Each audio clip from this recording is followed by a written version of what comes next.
Napapabayaan ko na ba ang aking sarili dahil sa mga nangyayari? Halo-halong emosyon at di ko nasasabi ang mga bigat ng aking dinadala.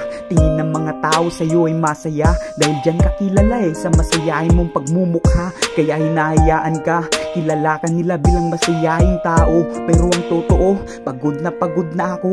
Tumatakbo ang oras sa relo. Dumating na din sa punto na gusto ko nang huminto. Pero ang laman ng isip, bawal kang sumuko. Oo, aaminin lahat tayo'y nahihirapan.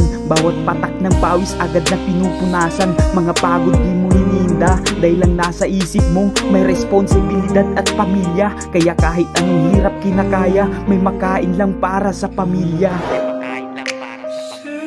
Ang laman ng isip, bawal kang sumuko. Lahat tayo'y nahihirapan. Bawat patak ng pawis agad na pinupunasan. Mga pagod dahil lang nasa isip mo may responsibilidad at pamilya. Kaya kahit anong hirap kinakaya, may makain lang para sa pamilya.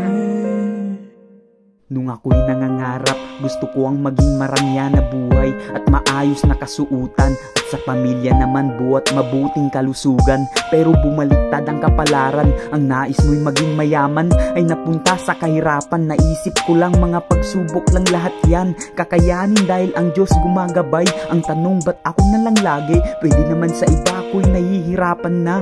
Gusto ko din makakain ng sapat, malasahan ng sarap, at 3 beses kumakain sa isang araw. Ako'y mahirap lang at nangangalakal, walang maayos na tirahan, malagpasan lang ang gutom at pagkalam ng tiyan.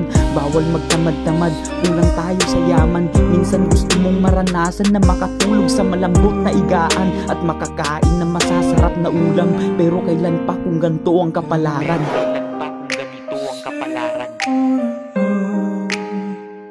So I fall for you, yeah, I fall for you, yeah. Say